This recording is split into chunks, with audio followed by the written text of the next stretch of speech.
Professor, eu quero iniciar trazendo algumas informações que eu tive hoje diretamente de Brasília, algumas fontes que eu consultei e tive algumas informações privilegiadas, sim, com alguns detalhes, e eu quero aqui compartilhar com você e com a nossa audiência, e são fatos verídicos. Por exemplo, na madrugada de segunda para terça, quer dizer, um pouco na madrugada, na terça íamos ter a manifestação.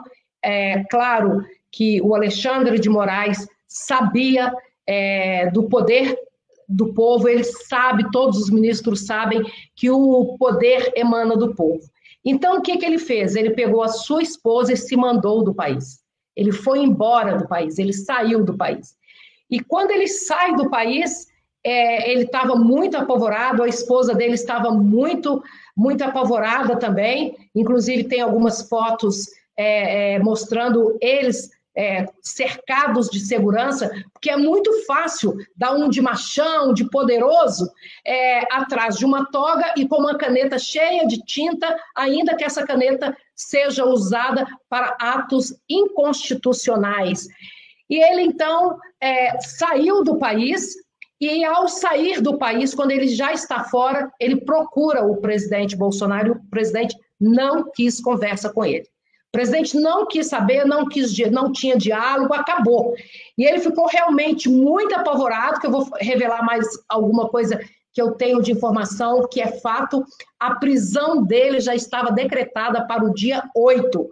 O presidente já tinha tomado as medidas para que o Alexandre fosse preso no dia 8. E ele sabia disso, ele entrou em desespero, e ele então procurou o presidente não quis conversa, ele procurou o Michel Temer, e o Michel Temer entrou nessa história, conforme o Michel fica dizendo, o presidente me chamou. Olha, a cabeça do Alexandre é que ia, no sentido figurativo, ia ser cortada, né? Então o Michel entrou em cena para que o ex-presidente Michel Temer, para ajudar, porque vou usar uma expressão feia aqui, o Alexandre de Moraes, que persegue conservadores, que persegue pessoas do bem, que persegue pessoas que estão em desvantagem da caneta e da toga dele, se borrou todo, pegou um avião, se mandou do Brasil e está muito quietinho, porque ele sabe que agora ou ele age dentro da Constituição, que é o que eu vou dizer um pouquinho mais aqui à frente,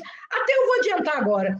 Eu tive outras informações que eu cheguei à conclusão que dentro de uns 15 dias, ou talvez 30 dias, o Alexandre vai pedir para sair.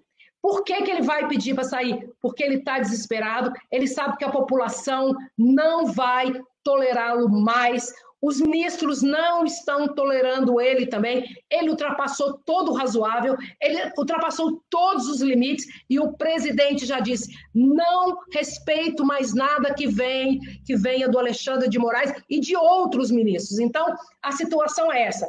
O Alexandre de Moraes está fora do país, a família dele está apavorada, porque a família tem noção que o que ele fez com nós conservadores, a situação é realmente insustentável, é um cara que nem ele e nem a família pode sair nas ruas, porque estão correndo risco, porque o povo está enojado do Alexandre de Moraes. Então, essa é a primeira informação. Então, nós já temos um ministro que possivelmente, nas próximas semanas, ele vai pedir para sair. Mas, professor, só acrescentando aqui mais, eles estão fazendo teatro, porque eles não querem, conforme as minhas fontes também, simplesmente chegar e ceder e falar assim, nós estamos aqui igual um cordeirinho, estamos com medo, eles querem demonstrar força.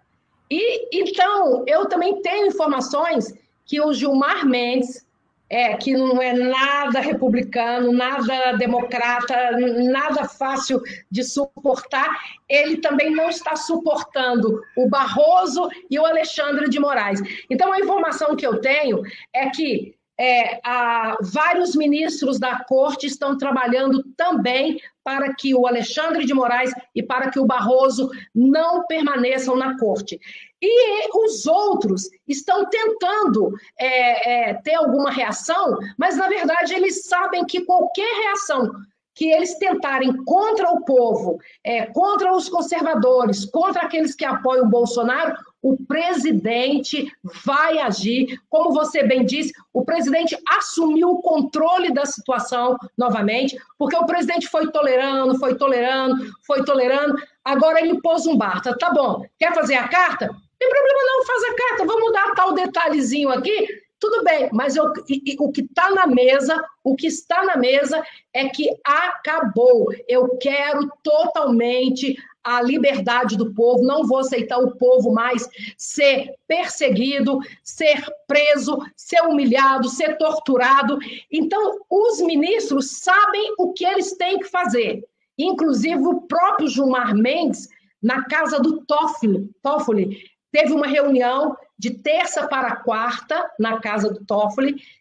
Alguns dos ministros participaram pessoalmente, outros participaram por videoconferência, mas eles se reuniram e eles chegaram à conclusão que eles têm que ficar dentro do quadradinho deles e deixar o presidente governar, porque senão o presidente tem a caneta e o presidente vai agir, professor.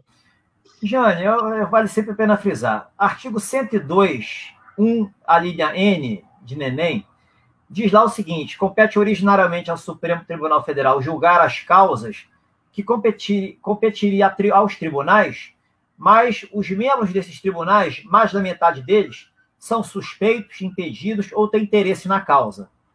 Ou seja, estão comprometidos para julgar, são suspeitos para julgar. O que acontece quando nessa situação se enquadra o próprio Supremo Tribunal Federal? Mais da metade dos ministros são suspeitos para julgar qualquer coisa contra o presidente, nitidamente pela atividade político-partidária grosseira que eles vêm exercendo. Eles têm interesse na causa por razões diversas, aí só eles sabem, poderiam falar expressamente, mas a gente é visível, e eles são inimigos do Bolsonaro. Eles escancaradamente não gostam do Bolsonaro, são causas de suspeição. Ora, juízes suspeitos só produzem decisões nulas. Juízes que julgam sob suspeição cometem crime de responsabilidade. Praticamente todas as decisões que vêm sendo tomadas por esse Supremo Tribunal Federal contra o presidente e contra o governo são nulas. Nulas. Está escrito no Código de Processo Civil, está escrito no Código de Processo Penal. E eles passeiam pela lei de crime de responsabilidade o tempo inteiro. Então, não há como esse tribunal hoje ser obstáculo para que o governo deslanche. Quando o Bolsonaro falou no discurso do dia 7 que ele não iria mais cumprir decisões do ministro Alexandre de Moraes, ele foi muito generoso. Ele poderia ter falado que não vai mais cumprir decisão alguma do STF. Todas são nulas, juízes suspeitos, que cometem crime de responsabilidade. Está na lei. Não adianta eles falarem, não, a gente tem a palavra, não tem palavra final nenhuma, não está escrito isso em lugar nenhum. Isso é uma falsa doutrina que se vende nas universidades e que se entranhou no inconsciente coletivo. O presidente vai cometer crime de responsabilidade? Não vai. O presidente só comete crime de responsabilidade se descumpre decisões judiciais e leis lícitas, válidas. Leis ilícitas, leis inválidas devem ser ignoradas pelo chefe de Estado. Esse é um compromisso que ele assumiu no artigo 78 da Constituição, no ato da posse. Manter, defender e cumprir a Constituição. Se ele se submete a decisões ilícitas de juízes, ele não está respeitando esse compromisso assumido, né, de garantir uma independência do Poder Executivo, que ele vai estar colocando o Poder Executivo subserviente a uma toga hoje que está descontrolada, que não cumpre as regras básicas de fundamentação que estão lá no CPC e no CPP. A toga está suja, né? A toga está suja, não está? Existe toga?